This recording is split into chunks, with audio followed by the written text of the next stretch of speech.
दोस्तों, मैं कैलाश आप सभी का आपके अपने YouTube channel GS with Kailash में स्वागत करता हूं। दोस्तों, जैसा कि आप जानते हैं, डेली रात को 9 बजे आपके लिए सामान्य विज्ञान की सीरीज़ लाई जाती है। आज हम इसका 11वां सेट डिस्कस करने वाले हैं। इस सेट में हम सीधे क्वेश्चन आंसर को डिस्कस करेंगे और आपके लिए सामान्य विज्ञान के जो फिजिक्स सेक्शन है, फिजिक्स सेक्शन के आज 36 क्वेश्चन को हम इस वीडियो के द्वारा डिस्कस करेंगे। तो चलिए वीडियो को स्टार्ट करते हैं। आज का पहला क्वेश्चन, आवोगाद्रो संख्या का मान क्या है? एवोगाड्रो संख्या का मान कितना होता है? तो आवोगाद्रो संख्या का मान 1 मोल के बराबर होता है। और यह 1 मोल कितने के बराबर हो जाता है? 4 ऑप्शन दिए गए हैं, आप लोग सही ऑप्शन चुनेंगे और आंसर करेंगे।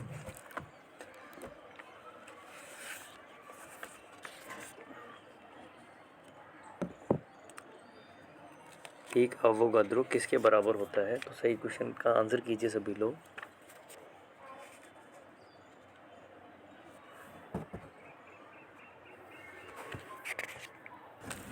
जिस किसी ने भी बी आंसर किया है उनका आंसर बिल्कुल ठीक है। आंसर क्या हो जाएगा?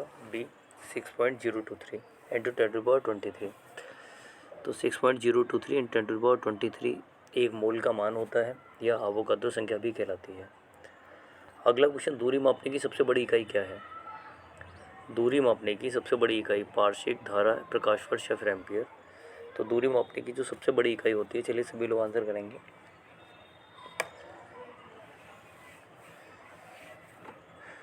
दूरी मापने की सबसे बड़ी इकाई है पारसेक। इसके बाद प्रकाश वर्ष का नंबर आता है और एक पारसेक जो है यह 3.26 प्रकाश वर्ष के बराबर होती है।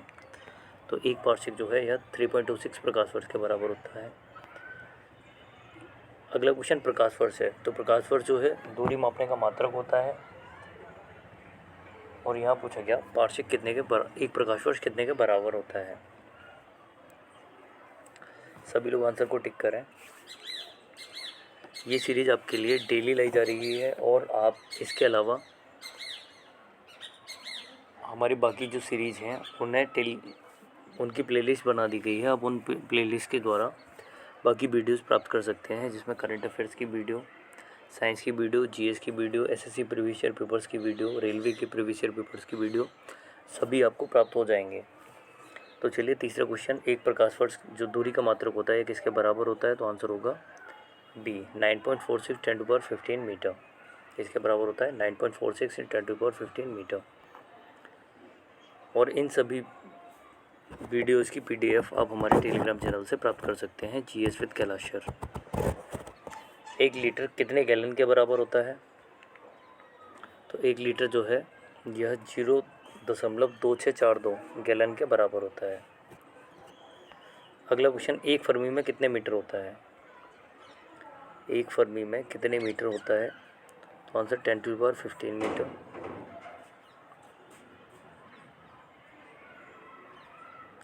लॉगरिदम के आविष्कारक हैं, आपने लॉग पढ़े होंगे, तो लॉगरिदम इस टाइप से आपने कई क्वेश्चंस डिस्कस किए होंगे। लॉगरिदम के आविष्कारक कौन है?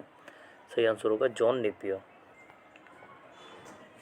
7वां क्वेश्चन देखें और आंसर करें सभी। क्वांटम सिद्धांत के प्रतिपादक हैं तो मैक्स प्लांक। क्वांटम सिद्धांत के प्रतिपादक मैक्स प्लांक हैं। वायुमंडल की आर्द्रता को मापने का यंत्र क्या है?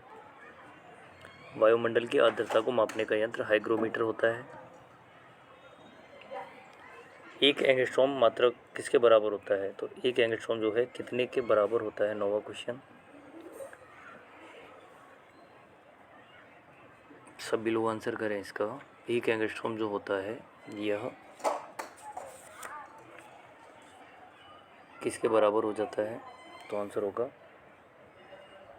ए 10⁻−10 मीटर का। 10⁻−10 मीटर के बराबर हो जाता है यह।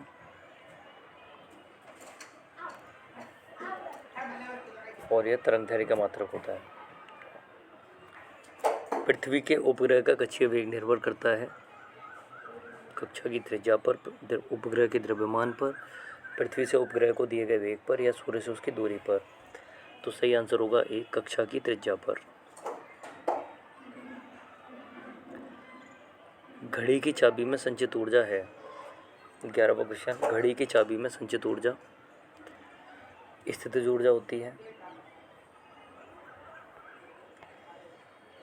यदि किसी पिंड के संवेग को 50% बढ़ा दिया जाए तो गतिज ऊर्जा में क्या परिवर्तन होगा। देखिए आपने फॉर्मूला पढ़ा होगा k बराबर हाफ एम वी स्क्वायर। यहाँ अगर हम एम बी को अलग कर दें तो ये किसके बराबर हो जाता है, यह संवेग के बराबर हो जाता है, क्योंकि p बराबर फॉर्मूला होता है एम वी। तो एम बी को हम इसके बराबर रख देते हैं, तो यहाँ पर v/2 हो जाएगा, पी वी अपॉन 2 हो जाएगा k बराबर। यह क्वेश्चन दिया गया है इसी से संबंधित, यदि किसी पिंड के संवेग 50% बढ़ा दिया जाए तो गतिज ऊर्जा का मान होगा।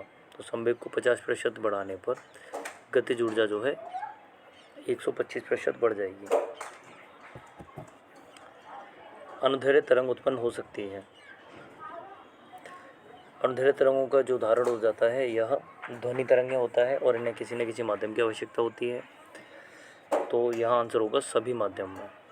द्रव, गैस या ठोस किसी माध्यम में ही उत्पन्न हो सकती हैं अनुदैर्ध्य तरंगें, जबकि अनुप्रस्थ तरंगें, प्रकाश तरंगें हैं उसका उदाहरण, और इन्हें माध्यम की आवश्यकता नहीं होती।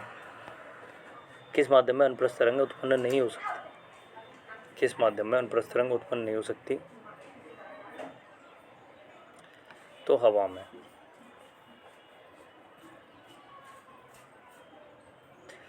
पंद्रहवां क्वेश्चन प्रतिबल और विकृति का अनुपात कहलाता है। 15वां क्वेश्चन प्रतिबल और विकृति का अनुपात कहलाता है, तो आंसर होगा ए प्रत्यास्थता गुणांक। पनडुब्बी आधारित है, तो यह आर्किमिडीज के सिद्धांत पर आधारित है। समुद्र में तैरना नदी की अपेक्षा आसान होता है। हम समुद्र में नदी की अपेक्षा आसानी से तैर लेते हैं, क्यों। 4 ऑप्शन दिए गए हैं, देखेंगे, आंसर करेंगे सभी लोग। समुद्र में तैरना नदी की अपेक्षा आसान होता है, आंसर होगा, देखिए, समुद्र का पानी का घनत्व जो होता है नदी के पानी के घनत्व से अधिक होता है। 18वां क्वेश्चन तरंग अपश्रव्य कही जाती हैं जब उसकी आवृत्ति हो। तरंगें अपश्रव्य कही जाती हैं जब उनकी आवृत्ति कितनी होती है। 18वां क्वेश्चन देखें, सही आंसर हो जाएगा डी, 20 हर्ट्ज से कम। 20 हर्ट्ज से कम जो होती हैं इन्हें अपश्रव्य तरंगें कहा जाता है। 20 से 20,000 हर्ट्ज जो होता है यह श्रव्य तरंगें कहलाती हैं, और 20,000 हर्ट्ज से जो अधिक होती हैं उन्हें पराश्रव्य तरंगें कहा जाता है।